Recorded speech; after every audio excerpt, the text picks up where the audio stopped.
Where's my screen? Okay, let me start recording, then we can edit later. Yeah.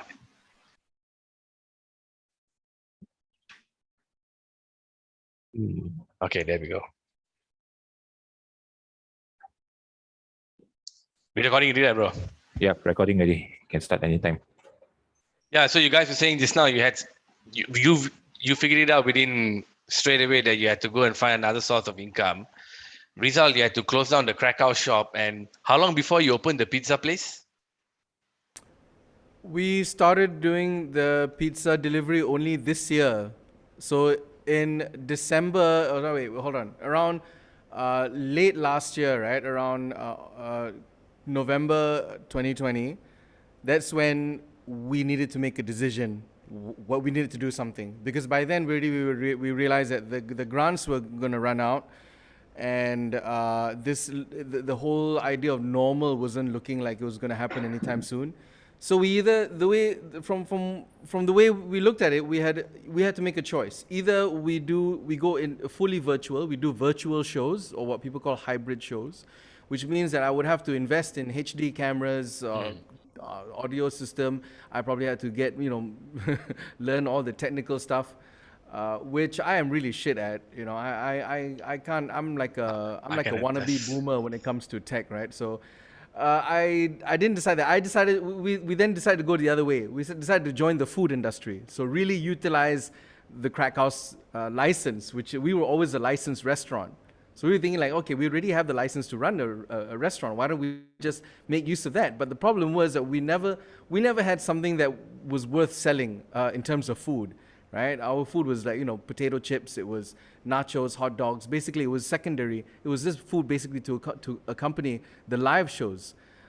So we needed to turn it around. So before pandemic, we were making 80% ticket sales. Our revenue was 80% ticket sales, 20% F&B. We needed to turn that around. So we had to come up with a product that was worth selling, that was going to make our customers loyal, that was going to make people come back, and something that could resonate with the Crack House Comedy Club brand. So that's why then luckily I have my partner Shankar Santiram. He's also in the restaurant business. So I had a long sit down talk with him, and we were like wondering what we're going to do, what can we sell, what is universal, what is something that everybody likes, and something that we can make something practical. So that's when the idea of pizzas came out. I also had before I got into comedy, I always wanted to open a pizzeria. So Shankar was there to give me all the business insights on how to run a pizza kitchen, the dough recipe, how to make my own sauce, where to source suppliers, and such and such. So it took me 3 months to design a very simple menu of 5 different flavored pizzas and 3 or 4 different side dishes, from chicken wings, garlic dough balls, and fries and cookies. So 3 months of intensive R&D, a lot of YouTube videos, a lot of surveying, a lot of talking to people, what is their preference here and there. We came up with the Crack House Comedy Kitchen, where the food tastes funny, ironically. And and we were prepared to go full on delivery only, right? So we signed up with all the delivering partners: Grab, Food Panda, AirAsia Food, Beep Delivery, and all that. And then before you know it, what was this? Around where was it? January, we were allowed to resume live events. Right? Suddenly the government said, okay, live events can continue with 50% capacity and all that. So we were like, okay, good. This is now a window of opportunity for us to offer our newly enhanced menu to dine-in customers. Right? But during that time also there's also certain limitations, right? Yeah, there were limitations in capacity, yes. So then we started doing shows. I booked all the headliners. Everybody performed. Kavin was performed, and Douglas and Jason, and it was working. People enjoyed our product. The response was very positive. People were blown away, if I may say so myself. People were absolutely stunned at the food that they were like, do you really make all this? We're like, yeah, we did, because I mean, Kavin will know, comedians, we are naturally obsessive people. When we do something, we will obsess over it. So for the whole 3 months, that's all I did was think about pizza, pizza, pizza, pizza. So there's nothing that we don't sell that we're not proud of. So everything we make here, we make, like from even our margarita also, I made sure that I make banging margarita, like really good sauce. Because if we can get that right, then the rest should be able to follow, right? And it was good. And luckily, Crack House has a lot of loyal supporters that knew that we were going through some struggles. So a lot of them ordered our food regularly. Oh, and also just so that we can stand out, because we know that the food market is heavily overcrowded. There's so much options when it comes to ordering food online. So we needed to stand out from the rest. So we used the narrative of us being the first, full-time comedy club, now having to pivot to food delivery by adding comedy to our product. We actually give away 1-minute comedy clips with every pizza order via a QR code. Hold on 1 second. I actually have. Oh, okay. Damn. Yes, he does it. So he does that 1 minute this thing. And also what he didn't tell you was the fact that Crack House previously was not known for food, right? People go there, people see comedy, maybe have a drink or two and then leave, right? And they were genuinely surprised when they came and then suddenly got pizza, got dough balls. They're like, what is going on? They thought these people were ordering from downstairs and bringing up. And when they found out that they were making it themselves, yeah. So these come with every pizza order, and these are all comedians. That's Kavin, that's Ollie Horn, and that's me. So on the back of this is our QR codes. So they scan it and they get a 1-minute clip that was specially recorded for our customers who ordered pizzas. So a lot of them were jokes about about food, or just observational stuff on pizzas and all that lah. Was it easy to market the thing? Because you said loyal customers. Do you see new customers coming in? We do see new customers coming in, which is really really cool to see. We have now new loyal regulars. We have new regulars that have never seen a show here before. So they have come up here. They come here like once a week, and they order a pizza, and they will always they come to the club and they look around, and I'm like, oh, have you been to a show before? They're like, no, we've never been here before, but we always wanted to come. And now, we during pandemic, we're so sad that you cannot run shows. We always wanted to come, so we hope that you guys survive the lockdown, so we can watch an actual show here. So like I said, we have a narrative. We have something. We have a story behind what we're doing. It's not just selling food. Okay. And I have to say the pizza is really good, Rizal. Thank you. Okay. Thank Yeah. you. So Very I good. want to ask Kavin. So once you realize this thing quickly going to go, you said just now you had a little bit of savings, so maybe you can hold out and all that. So then that first year, I think like everybody first we were learning. Okay, what's happening? Okay, everybody stay at home 3 months. Then we open up a little bit. So that 3 months close, what were you doing? And then when open up, what happened? Okay, so I decided to go a very different route from Rizal. Although I do cook at home, but I never was. I don't have the facilities to open a restaurant or stuff like that. So what I did was I went to the other side of what I can do, which is write. And basically I wrote a TV series and I wrote a movie, right? And basically I sat down and wrote this. I had the time. Like I always wanted to do it and I never had the time, right? So now, hey, guess what? I got all the time in the world. So I sat down and wrote, what I wanted to write. And with a few friends of mine, obviously. And basically now we have with the TV series, we have developed it to a point where it's being sold to a network.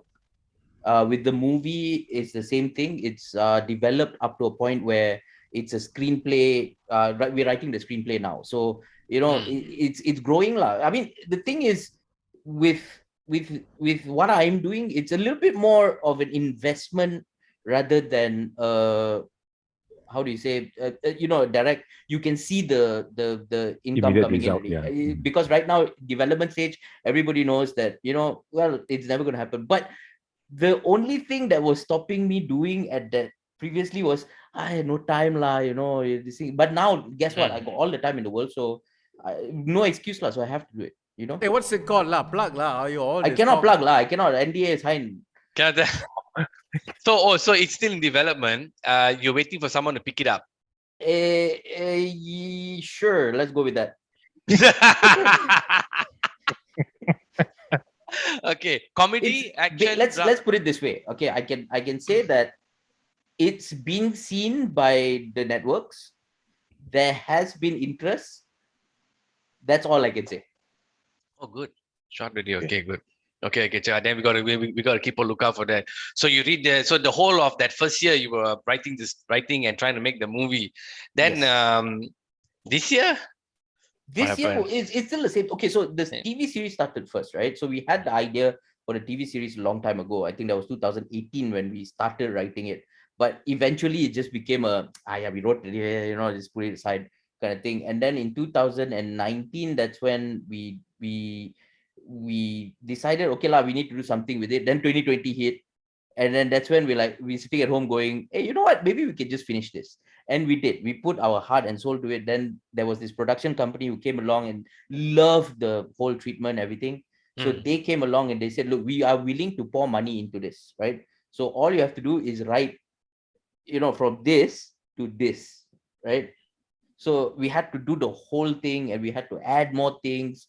And that's what we did over 2020. The whole 2020 that took, writing the Bible and stuff like that. So basically everything went to that. And in between, what I did was, kind of write the movie as well with different people. So so I had the TV series going on with one set of people. I had the movie going on with the other set of people. The movie is not as far along as the series is, obviously, but the movie, that one is a different story. We started with one story but then decided to go a different route, and then now we kind of meld the two together to make one kind of Frankenstein of a movie, so to speak. But yeah, we are very proud of the theme that we are bringing to this movie, especially with the fact that it's not a comedy. What team is it Because lah? What team? What team lah? Tell us the it's team. Which crime team? lah, crime. Crime. Ah, Oh shit. Hey, It's on basically, okay, I can tell you this, okay? It's based on a true story, but it's not. what the fuck does Ah. that mean? No, okay, it's based on a story that you all know, right? Mm. But I cannot explicitly say what story it is, because it implicates other people, which it's a bit Okay. difficult in Malaysia. I think it's like Sang Kanchil. We wrote about it, but nobody knows whether it's real or not, or somebody made the deer up. I mean, clearly the talking deer is a fantasy lah, but Copied Bambi. Hey, who are your favorite comedians, guys? Who do you all like to watch? God, there's so many. Yeah. Rizal, you Like want to go first? growing up, like the ones who infected, like the Influence you all. It changes from time to time. I agree. One minute I like watching a set. Like I can definitely tell you, 2019, the two best specials on Netflix in 2019 were Bill Burr, Paper Tiger, and Aziz Ansari. Right now, if go and check these two out, I tell you, from start to finish, you will not stop watching it. It's so good. It's very well written. It's insightful as well as hilarious. So, since then, I haven't seen 2021, you have to check out Bo Burnham. Bo Burnham. Burnham. Bo Okay. Burnham, yeah. yeah. It's so It's good. insane. It's insane. It's so good. No, the fact that he used the whole lockdown and everything, and being locked up, and he used that thing and he made a special out. It's just amazing lah what he does. I think the viewers need to know. I think the viewers need to know. Unlike the suggestions I gave, Bo Burnham is very, very alternative. He's different than normal stand-up. Where they just they talk and they tell stories and all that. This Bo Burnham is a whole different level. Got song all. Yeah. The Jeff Bezos song is damn good. The Jeff Bezos. I haven't seen. I gotta check that out. I wanna like. What made you go on stage the first time to go and do comedy? Because it's going on the circuit and all that. People in America can earn good money. They say like guys like Ari Spears. They're still traveling till today. DJ DL Hewley still can earn and they can earn like six-figure sums. What's the scene like here in Malaysia? What scene? The earning money. No lah. I mean, no, look. I mean, Money look, scene. I used to be, before the pandemic, a full-time comedian.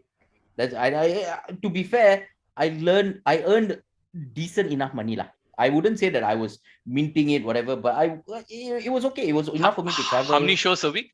Like at the time, I mean, regularly, depends with the crack house, average. with the with the comedy clubs and stuff like that. Maybe 2-3 shows per week. I Mm. mean, Hey, well, corporates but maybe but different lah. Okay. Kavin will attest to this. That it has been such a vast difference than from when we started. Oh yeah, of course. When we started, there was only 1 or 2 shows a month. Okay, and then he and I started the first weekly open mic night, one mic stand, and that was in 2012. That was at Okay, PJ Live Arts, is it? Yes, that's right. correct. That's right. So Sure. just before pandemic, before lockdown, it was already getting to a point that there were different other promoters. There was other comedy clubs that opened here and there. You could already see one show per week, one show a week in maybe 3 or 4 different locations. It was such a vast difference from when we started. So we in a way had to, because we have no, like I said, we had no scene. When Kavin and I started, there was no scene. It was just me, him, and a few other fucking Andrew Neto, Jenhan, Chiho. That's it. That was it. So we kind of had to start our own scene. We had to pave our own road. Like And Rizal used to say, we used to do guerrilla comedy. We yeah, used to surprise people with comedy. We used to walk into pubs and just go up to the pub owner and say, "Hey, can we do some jokes?" And these people have been there since 5:30 in the afternoon. They have not seen their children in about 6 years, and they are drunk out of their mind. At 9 o'clock, we are starting comedy. These people think they are funnier than us already. yeah. Yeah, A that's the lot of crowd. times in the early years when we were doing shows, people would just look and stare in awe and in shock at what we were doing. I mean, they were like, "Oh, this is amusing, but I don't know how to react to this." And we were like, "You can laugh, you can laugh." And people had no idea. There was no comedy etiquette. There was no Oh, no. culture for live Ah, stand-up comedy. I'll yeah. tell you this story, right? This was early on. This was maybe 14 years ago, right? So we used to do in this little pub called Bojangles, right? And we used to die every time we go on stage. And so the pub owner decided to teach us how to do comedy. He went on stage, whipped out his his his his private part, right? What? Started swinging helicopter, right? And everybody just lost their mind, started laughing. He got off stage, sat with us, and said, "This is how you do comedy." Are you Thank God I kidding? didn't listen Oh, to him. yeah. This guy off his mind Yeah. or what? No, that's what they wanted. Some But jackass shit going on. yeah. That I mean that yeah. I mean, there was one more. I did a private event for what was it? A local car members club. I won't say which car, but it rhymes with A&W. And I was doing half an hour, right? I was doing a half an hour stint, and the only ones that were laughing were the waiters and the chefs. The rest of the members were just looking at me, going like, "What is this fella doing, lah?" And then at the end of my set, I think the president of the association they went up on me like, "Come, let me show you how to do comedy." And I'm like, "Oh, okay, of course, can." I just gave him the mic and I walked off. And then, yeah, it was a lot worse than how it was when I was up there. I think then they realized that, oh yeah, so it's not that easy. Okay. Right. So why did you guys persevere? It seems like a lot of, like, you had to go walk up because there was no scene. Basically, there Yeah. wasn't any scene. You had to create. You seemed like you guys created your Yeah, opportunities. Why did you stick trailblazers to and it? paving the way. I think we are stubborn. Mental That's why. deficiency. Not shy. Not the. How do you get rid of that shyness? Not going up there. "Yeah, I'm going to say a few jokes, man. Fuck you. I'm going to go." It's like going on a roller coaster, right? You were scared at first. I mean, I was scared at first, but the problem is when you go on the roller coaster, you get that adrenaline rush. You crave it again, so you want to go back Yeah. again. You will still Yeah, be you nervous. get- yeah. I look 15 years in the business. I'm still nervous before I go on stage. I'm still a nervous wreck. It's the same thing, but you still want to get on that ride. And You get nervous when you don't get nervous. Yeah, yeah. Unless you really Why am don't I care not about the gig, lah. nervous? There it is, there it is. Unless you really don't care about the gig, like there's three people who went on before you, all also didn't do well. You don't care anymore already. At that point, you know you're there for yourself. Then maybe you're like, okay, a little bit like whatever lah, Everybody But has tanked. Okay. yeah, Yeah. just you know what? Go out there, have fun lah. You whip your private part out and do helicopter. Maybe that will work. But but I can't do the helicopter. I only can do up on off, like the switch like that. But anyway, so it's it's all about I believe it's stubbornness. Like I think we were just stubborn enough to go like I'm not gonna if I didn't do well, I can't I'm too stubborn to go like no, that's I can do better than this. So I go back. And if I do good, then I'm like, yeah, I want that again. So it's basically stubbornness. Oh, so then you must have done this for a few years. How long did you see before a scene started to crop up? People started to do comedy clubs and all that. The first, I mean, okay, so I've been doing this for 15 years. So 2006 was my first one, right? I was very bad at it. And then 2007, 2008 is when you started, Rizal, right? So Yep. so until 2008, I was still pretty bad. And then to be fair, 2008 also I was slightly better. But then over the years, I think it took me 4 or 5 years before I actually could do comedy effortlessly. Instead of trying to be something that I wasn't. Can I correct you there, Kavin? Sure. You can actually do comedy looking effortlessly. Yes, Okay, yes, that's the idea. you Yeah, don't you yeah, would just correct. no one does a gig effortlessly. It's a lot of effort, Yeah, but that's it a lot of effort. can look effortlessly. Okay, Correct. No, you're right. You're right. Yeah. Yeah, right. Okay, so stubbornness, still wanted to get it done. Did you ever feel that this thing would work out? Because there were like I Was feel there, yeah. like I think like, was there any point during this journey that you thought, you know what, maybe I walked the wrong path? Or every day, la, one. right. Every time we have a bad corporate show, and we got thousands of stories of bad corporate shows that we walked off stage, and people were not like the Mercedes gig. I mean, sorry, the A&W gig, and or plenty for me as well. But every time we walked off that stage and we had that soul crushing show, every time we were like, did we make the right choice? Did we do this to think that this can be our the rest of our lives? Well, every day. My first corporate, Kavin was there. I remember I was doing open mic from 2008 to 2009 to late 2009. I remember the date. It was like December 2009. I decided to do my first corporate. I already had corporate inquiries from before. I just Was it the wasn't Arabian Nights confident. one?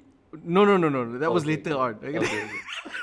This was the Klanajaya by the lake. Oh, gig. yes. Okay. Yeah. So I was getting inquiries before, but I was not confident enough that I could do it, right? Until 2009 December, I decided like, you know what? I think I'm ready. I think I can do it. I wore a fucking 3-piece suit la, tie la, fucking really, over, wanting to make sure it goes really well, right? Kavin came along, and I think what made me believe that I could still do this was the fact that even though, by the way, that gig did not go well, the people that hired me were willing enough to pay me and told me that I did a fantastic job. So even though I didn't get the crowd wasn't really that responsive, but they were in the back there. They're like, dude, that was hilarious. And I was a bit like expecting them to ask like, do we have to pay you kind of thing, But they happily gave me my check. And then I was like, oh, okay. So that made me think like, okay, at least we know we are serving a certain standard that is acceptable for the executive level, for the people that are hiring, for the bookers. Right. The audience, however, it's going to take some time. It's going to take some time for them to accept that. Like I said, we had to build the etiquette. There was no etiquette for live stand-up comedy, so that was going to take time. What we had to build up to then was our repertoire, was our skill set to be able to know that we are carrying a certain standard, and that we can at least say we know how to do the job, even though, no one was getting it. and, and that's the thing in Malaysia, isn't it? Like I feel like American crowds or maybe European, not so much European like France and all that, but America, maybe in Australia, they participate. A lot of them, they'll either be cheering or they'll boo the heck out of you. Malaysia is usually is you sit down, hey, okay, entertain me. So they're not very engaging. I always Yeah. felt that's very difficult to do stand up here. Like I've heard other comedians say they go to France, and even though the crowd is quiet, at the end of the day, they are clapping. They're all clapping. So they don't expect like American crowd an immediate reaction or an immediate laugh or an immediate guffaw or small little chuckles here and there.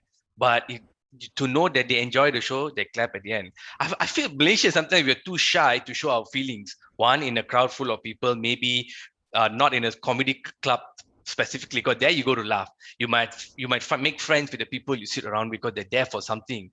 But in the beginning, I'm sure when you guys went up on stage, how you all must be very tough lah. Like nobody clapping ke So, apa so, susah. so yeah, I mean, the point. I mean, when even now, if you see us start a show now, there's a certain skill set that the host is the first one that goes up, right? The host has to set the tone for the rest of the night. Okay, if the host fails at the beginning of the show, every comic going up is going to struggle. So the host, I think Kavin and I think we kind of set the standard for how one should host shows. Right, Kavin? I mean, Yeah. so we had, like I said, we had to sort of educate the crowd how they needed to respond.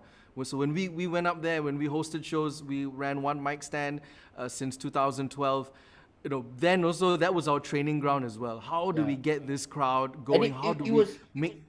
It was 100% learning from experience. It's got nothing to Yeah. do with people coming and teaching us how to do it. Nothing. It was 100% Yeah, exactly, learning yeah. from experience. I mean, we had international comedians that were coming in Yeah. the country doing shows here, and we would sit down, we would pick their brains as much as we could because they come from places where there is an industry, where there is a culture. So we would always pick their brains and they would give us advice, and then Kavin and I would put it in practice on stage. So that was why having an open mic night was really vital for any scene.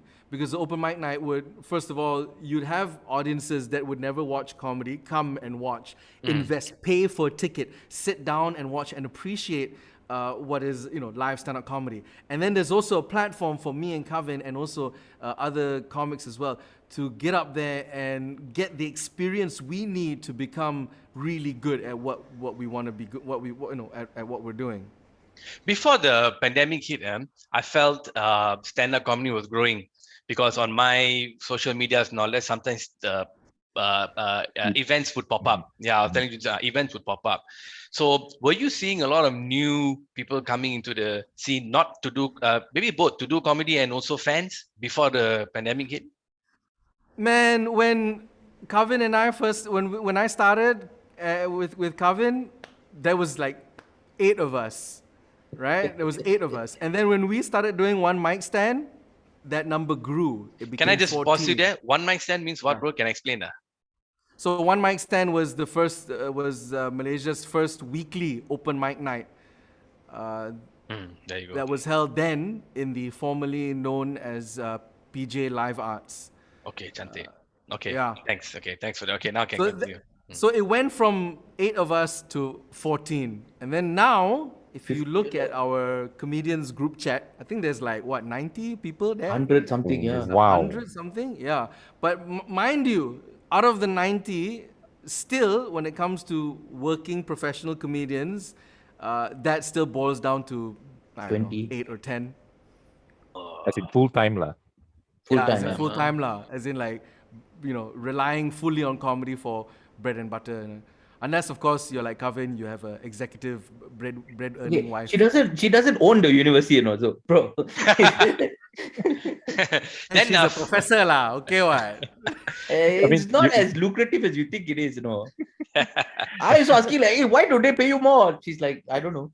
I mean, you were saying that there's around eight of them that is fully doing. I mean, including yourself. I mean, there are 8 of you all are doing it full time.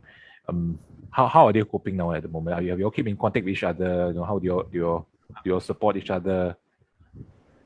I think each of we us hate each do other. differently. We fucking hate each other. We like, this is the I only know. time I talk to Kavin when we are doing a show or it's something to do with work. I just say like, "Hey, fuck you, lah, bastard." Okay. No lah. I think each of us have a different way to cope with things. I mean, I'm sure we got Douglas, who's now a radio DJ. We got Rizal, who is now a restaurateur. You got Jason, who's doing very well for himself after his Netflix special. You got different people have different things and they do different stuff.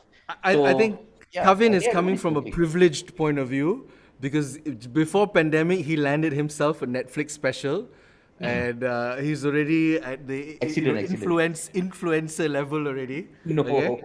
Okay, if anybody should be talking about really the fucking struggling during lockdown, I tell you, it's those that have no social media presence, no viral videos, no online presence at all.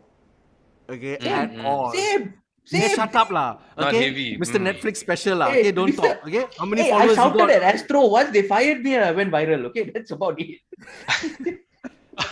Oh, the Astro one, I thought you had an issue with the judge, right? You were commenting, say you bagi sana, you bagi tahu cerita. I also was thinking, memang lah cerita lah funny Yeah, apa. no, that You was wanted a the rant that I did about ah, the TV because I was frustrated. I was writing a TV series, and it's the frustration that came out at that time. But then, yala, Astro got angry. But that's a whole different story. yeah. But How did you get the Netflix this one show? oh, Netflix that was in 2018. This is way before the pandemic. But I yeah, watched so it. it accident completely. I was in the right place at the right time. That's it. That's the story. I was opening for Harith Iskandar, who had his Netflix special, and the people from Netflix were there, and they were like, "Hey, we like what you do. You want a special?" I'm like, "Yeah." Oh, Pretty much just the story. wow. Yeah. Oh shit! And then how long did it take to set the Couldn't to put set in a it up? good word, Couldn't put in a good word, Hey, I bro. put in a good Couldn't- word for opening. Put in everybody, like, hey, lah. I got other friends I who are did. just as funny. I did.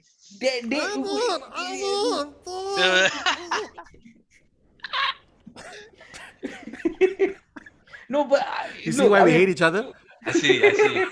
I'm feeling that. I'm into it. Nah, No, no. okay. So it was I had 1 month to prepare. From time of from the time they told me that I was doing it till I was shooting it was 1 month. I had 1 month to prepare. And why Singapore? Should there? Budget purposes, because they were shooting another special there. So I was basically, so they shot that first, Fakafaz. They shot Fakafaz's one first, and then right after that, with the same audience, same venue, different lighting, was me. So the crew. Why different and lighting? Because you're Indian, is it? No, because they wanted to see different. He's on blue, Oh. my one red. So like, oh, different. yours was venue, red. ah. No, same people in the audience. Like Aha. they couldn't even move the audience, like, hey, move lah. Like, from people from the left go to the right. No such thing. They just said, never mind, you all sit where you all are. If you all go toilet, you all cannot come back in, so that one will be empty. So it was Not bad. just so that they only paid the venue for one night. They paid the production for one night. They paid the cameras for one night. That's budget So lah. it was back-to-back shooting lah. Back-to-back shooting, and the audience were great because Fakafas is a very energetic comedian, and I was afraid that he was going to drain them out. Because by the time I go up, they'll be like, just enough lah, just no more comedy. But they were great. When I came out, they were still laughing. It was nice. Yeah. So did you? Also, sorry, go your ahead. set was very Singapore bashing, right? Yes. And I they mean, were I a had to do Singapore it crowd, purposely. right? Yeah. No, I had to do it That's purposely like also. that's like going to America and doing jokes about gun control and American politics to a room yeah. full of Americans. That was ballsy. Which has been done before, by the way. If you look Yes. up, what's his name? Jim Jeffries. Jim Jeffries. Thank you.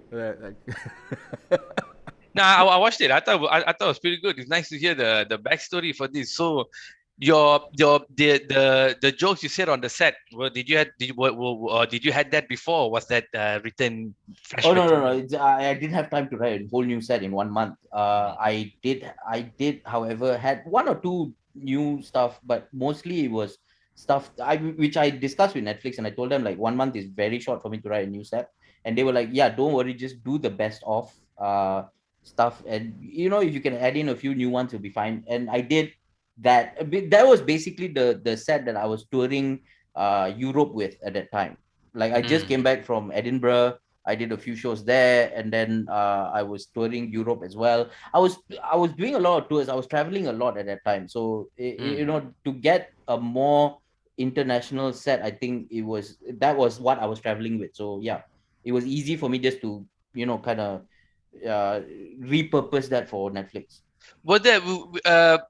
I don't know whether I can ask, but which place did you like the most when you went in Europe? Oh no, look, you see, the thing is, traveling in different countries, I always love performing for locals, right? Locals of that place. Like when I think Rizal will attest to this as well. Performing for expats is the worst thing you can ever do. Like like British expats in Malaysia, for instance, it's very difficult because they are very much in their own bubble, right? But however, if you go to England, you get to see the locals, the middle class, working class people who actually come to comedy and also relate to you better, because you are at that level as well, and you can relate to them easier. Whereas this consultant who came and is earning about 100,000 pounds a year in Malaysia, he's like, yeah, I don't know anything about hardships. Like it That's becomes true. very difficult to connect to them. Relate. But yeah, anywhere in the world, I performed in China. I actually performed in Wuhan 2 months before the pandemic started, which is Damn. which is Wuhan, yeah. huh? Man, Yeah, I did it in December 2019. I was in wow. Wow. Wuhan, China. I was performing there. When it In was already starting that time, huh? Yeah.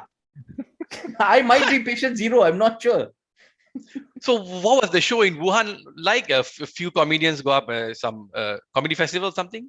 No, it wasn't. It was basically, so I got in touch with some of my friends who do comedy in China, and they came back to me saying that they would like to do a tour with me around China. So it was Xiamen, Shenzhen, Wuhan, Beijing and Shanghai, right? So these 5 places. So I'm like, sure. I mean, I didn't even think about, whether I can make money or whatever not. But yeah, eventually it became a very lucrative thing lah, where I went there, I performed. And yeah, I was surprised on how much audience actually came out to watch me. Like I'm not talking about just the expats. I was talking, it was 50% expat, 50% local who speak English, obviously, right? In these cities, and it was great to watch this audience kind of relate to material that is very predominantly Malaysian as well, because I think we learned as well over time that yes, we can do well in Malaysia because we can have very local material, but we learn how to make that travel out as well. Was that difficult? Was the crowd very receptive towards you? Yeah, it was fine because I learned it especially when the first time I went overseas, right, which was India, the Mumbai Comedy Festival. The first time I went with Harith. Harith was headlining. I was doing an opening. I was supposed to open for him, but somehow or other they decided, you know what, let you open for this. I had to open for this Australian guy, and they got one of the Indian open micers to open for Harith, right? So the Indian open micer who opened for Harith, for some strange reason, they had selected a comedian whose parents just passed away, and like his story is very sad, right? It's like a lot of things happened to him at the same time. He got divorced, his parents passed away, so and it affected his comedy, so he didn't do well. But Harith killed with Malaysian 100%, all the things you hear in Malaysia, all the one he was telling there. And I'm like, and I, on the other hand, was opening for this Australian guy, and I was struggling, like, okay, what do I have that's international that I can, do that, this thing. And I was trying so hard that I also was struggling, right? But when I watch Harith, I'm like, yeah, definitely does the same thing and everybody gets it. And then I realized that, it's not about the content of your material. It can be Malaysian. All people need is some kind of context to understand what you're talking about. You have to tell them. and they will take it at face value, right? Like for instance, if I want to talk about Singapore and I want to talk bad about Singapore, if I'm in India, all I have to do is make the connection of, okay, Malaysia, Singapore is exactly the same as India and Pakistan. So they immediately get it. So if I now make fun of Singapore, they understand, okay, it's their Pakistan, So yeah, so that kind of context, they'll take it at face value and it'll work. Wow, that's pretty good, man. I like to hear that. Nice to see the fellas there also actually kind of enjoyed, because back before a lot of globalization and all that, they couldn't speak English. Even my friends, when I went to college, I asked them from China, they only know Mr. Bean because the guy doesn't speak and everything is no physical joking. Yeah. Okay. Rizal, do you guys see people coming back once this pandemic is over? Because I'm perfectly honest, I think this year is pretty much chalked.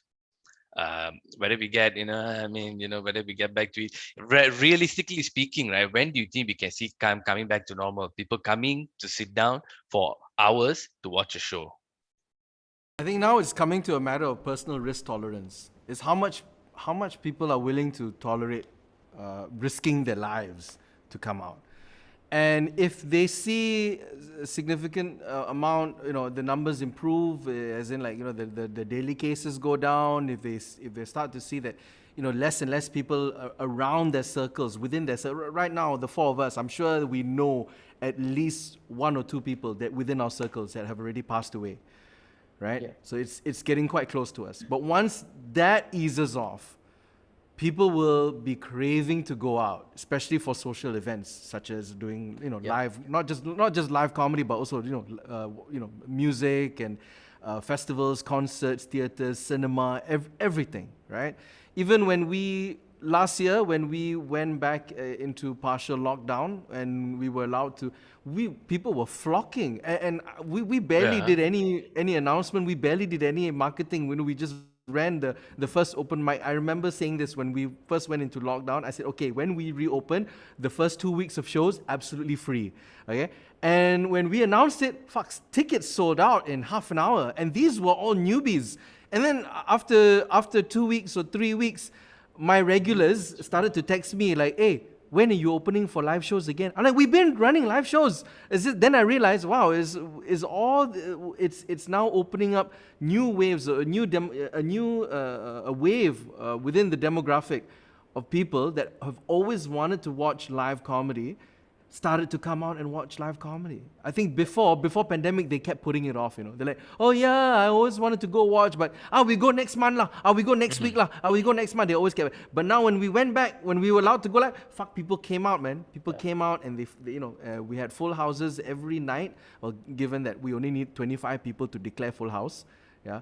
But we had a tremendous amount of people. So I'm pretty sure when we go back, I don't know, fucking 2027, God knows when, we're pretty sure people will be itching, people will be craving to go out. Yeah. And, whether it's music or comedy or movies or, book fairs, book signings, all people will definitely go. We would like also to thank the people keeping the comedy industry alive, the politicians, because they're doing a great job right now, right? Putting it out, the comedy is top notch at this point, right? They deserve their own Netflix special, to be fair. And we like to thank them up, because they're keeping people hungry lah. It'll come a time when they want to watch other comedians also, but they're doing such a good job now. Yeah. Okay, good. I thank. Hey, do you think they can ease things a little bit now? Maybe allow you guys to come and do your shows and all that. I don't know about. I mean, the thing is, even if they did, like I said, it's a matter of personal risk tolerance. Even though if say that, okay, you can go back and do live shows, I'm pretty sure people will be apprehensive to come out now. Yeah. Because even as a performer, I don't want to be. I don't want to cluster Kavin. I like that is. I mean, it's not the publicity cluster I need right now. True. It's true. You know what I'm saying? Like, it's great publicity, but no thanks. It would be irresponsible for us to encourage people to congregate in a small space, breathing the same air, and we're like, oh no, this is just to keep me alive, to keep the comedy scene alive. No, man, we need to keep lives alive. Yeah. I mean, we need to keep people alive. Just before this lockdown, right? When the thing was open, a lot of theaters used to come out to us and say, hey, let's do a show, a big show, 200 people. We can, if, stuff like that. And we were like, we want to do, it's not that we don't want to do, but we don't want to be the cause, or we don't want to be made an example of, something that is wrong. Because let's face it, we don't even, half the time, we don't know what the SOP is. Half the time, the SOP changes every day. So, it comes to a point of whether you want to take the risk and bring people into your this thing. If you are the only, risk factor, we got no issues. We risk ourselves. We risking other people who we are somewhat responsible to, because they paid a ticket to come watch us. And we don't want that to happen. And I'm very sure in the crack house also, it's going to be the same thing. Like, it's very difficult for them to go like, we can't open for a show, or we have to open for a show, or they have to make money somehow. Would you encourage people to, let's say somebody wants to join the industry, would you encourage them to join, or do you think it's a very tough line to go down? It's obviously tough, I mean, look, Every it looks effortless, but it's a lot of hard work. I think now we're coming to the era of TikTok and YouTube and all that. If anybody wants to get into comedy, they can just turn on their cameras and have a go at it, lah. Yeah. Things are changing now. I'm now starting to accept this, because my main source of income was mainly from word of mouth, from doing live. That's all I did. I just performed live. That's all. I don't have like a Netflix special. I don't have, viral on TikTok. I used to perform live, and people would talk. People would pass the word around. Somebody, hey, I need somebody to perform at my wedding. Oh, okay, I heard it's full of funny. Then they would get in touch with me, Now that is gone. I cannot get on stage anymore. So,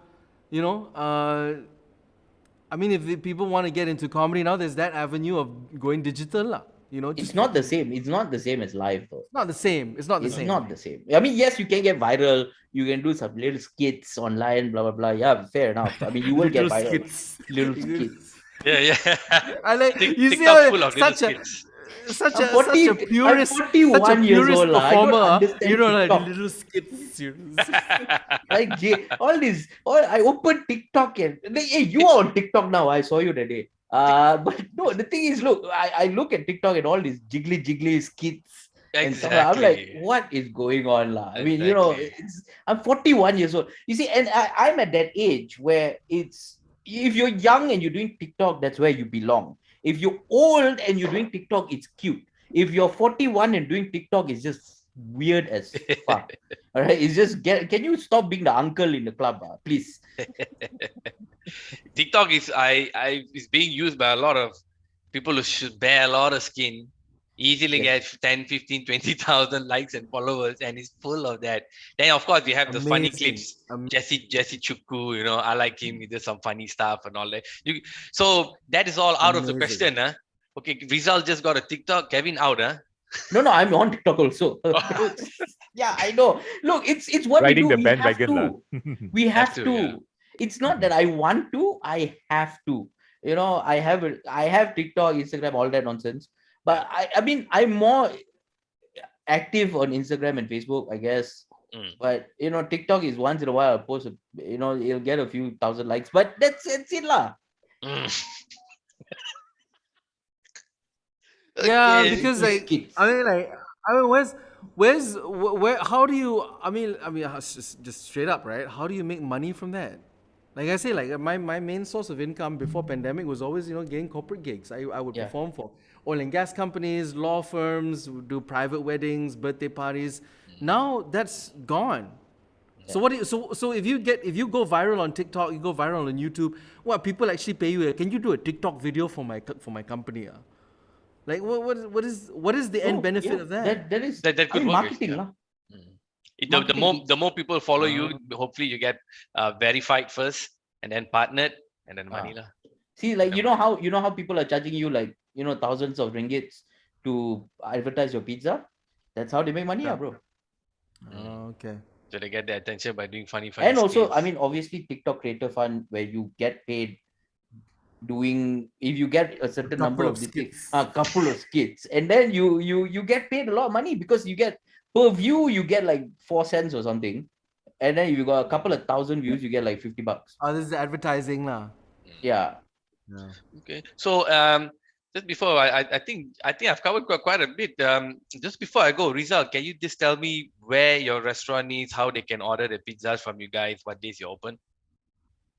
Okay, well, we are the Crack House Comedy Club is situated in Taman Tun Dr. Ismail. You can find us on all the delivering apps, but we sincerely ask you to get in touch with us direct, because we really need all our margins now. So there are incentives for people who contact us direct, which you can find the phone number on all our social media handles, on Facebook, on Instagram, on Twitter. It's Crackhouse KL. How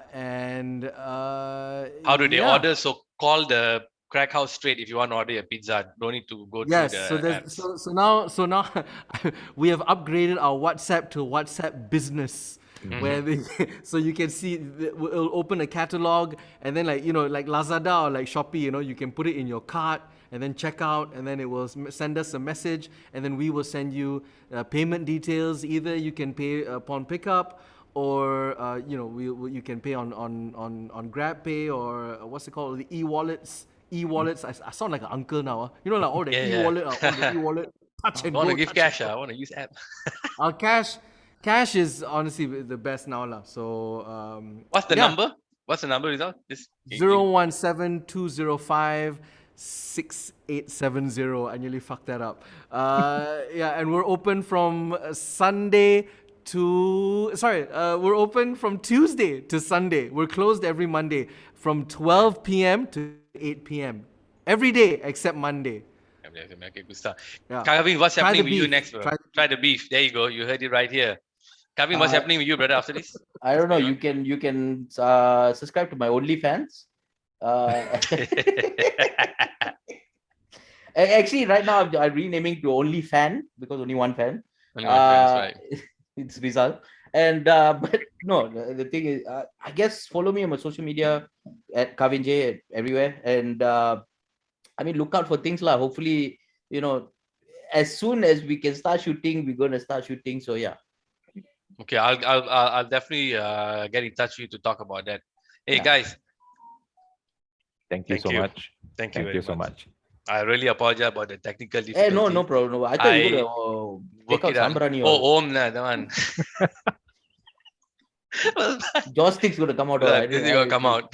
But anyway, guys, really thank you very much. Rizal, thank you for No taking the worries, time. man. Thanks for having appreciate it. us. Appreciate Thank it, guys. you. I wish you all the best. I'll keep in touch again. We'll get in touch Alright. again. Sure, yeah. All right, Okay, thank thanks. you guys. Bye. Bye. Thank you for having us.